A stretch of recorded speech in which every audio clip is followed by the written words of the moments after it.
মেনুর পরে যে অপশনটি রয়েছে সেটি হচ্ছে হেডার। হেডার মানে হচ্ছে আমাদের ওয়েবসাইটের যে মেইন হেডার, সেই হেডার পার্টটাকে এডিট করার বিভিন্ন অপশন। তো আমি যখন এই হেডারে ক্লিক করলাম, দেখুন আমাদের সেই কাস্টমাইজে নিয়ে গেল। আমরা যেখানে থিম কাস্টমাইজ করা দেখেছি, থিমের যে বেসিক কাস্টমাইজ অপশন, সেই কাস্টমাইজে এই যে হেডার মিডিয়া এই অংশ নিয়ে গেল। তো এই অংশের কাজ আমরা অলরেডি দেখেছি যে এই কীভাবে আমরা এখানে ভিডিও এমবেড করেছি ইউটিউবের, এখানে ইমেজ রয়েছে। তো এইখানে যে ভিডিও দেওয়ার কাজ, এটা আমরা আগেই দেখে ফেলেছি। সো এখানে আর আমাদের দেখানোর কিছুই নেই। তো আমি আবার ব্যাকে চলে যাচ্ছি। তো হেডারের পরে যে অপশনটি রয়েছে সেটি হচ্ছে থিম এডিটর। এটি হচ্ছে যারা আসলে থিমের ফাংশন এডিট করতে চান তাদের জন্য।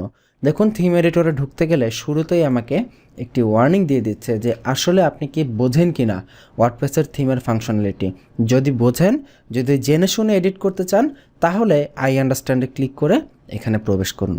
তো আই আন্ডারস্ট্যান্ডে ক্লিক করছি। দেখুন প্রথমেই রয়েছে style.css, অর্থাৎ এই থিমের যে মেইন style.css ফাইল, সেই ফাইলটি আমরা এখান থেকে এডিট করতে পারি।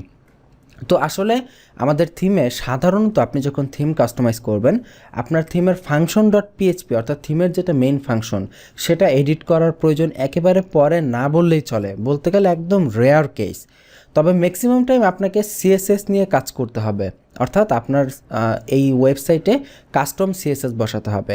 তো আমরা অলরেডি দেখেছি যে কাস্টম সিএসএস বসানোর জন্য কাস্টমাইজ সেকশনে আলাদা অপশনই থাকে। তো যেহেতু কাস্টম সিএসএস বসানোর জন্য আলাদা অপশন রেখেছেই প্রতিটা থিমই প্রায় রাখে, তো এই ক্ষেত্রে আমাদের মেইন যে style.css সেখানে কাজ করার এখন আর কোনো প্রয়োজন নেই। সো এই ক্ষেত্রে এই থিম এডিটর অপশনটা আমাদের তেমন একটা লাগতেছে না বললেই চলে। তো এই থিম এডিটরের মাধ্যমে আমাদের কিন্তু এই অ্যাপিয়ারেন্স সেকশনের সমাপ্তি হলো। আমরা দেখলাম যে অ্যাপিয়ারেন্সের ভিতরে কী কী কাজ হয়। তো অ্যাপিয়ারেন্সের পরে যে অপশনটি রয়েছে সেটি হচ্ছে এই প্লাগইন। এই প্লাগইনও হচ্ছে জাস্ট অ্যাপিয়ারেন্সের মতোই ওয়ার্ডপ্রেসের আরেকটি অন্যতম ইম্পর্ট্যান্ট একটি পার্ট। তো এই প্লাগইন কি, প্লাগইন দিয়ে কিভাবে কাজ করা হয়, এই বিষয়গুলো আমরা আগামী পর্বে জানার চেষ্টা করব ইনশাআল্লাহ। এই পর্ব এই পর্যন্তই। আগামী পর্বের আমন্ত্রণ জানাচ্ছি। ভালো থাকবেন। আল্লাহ হাফিজ।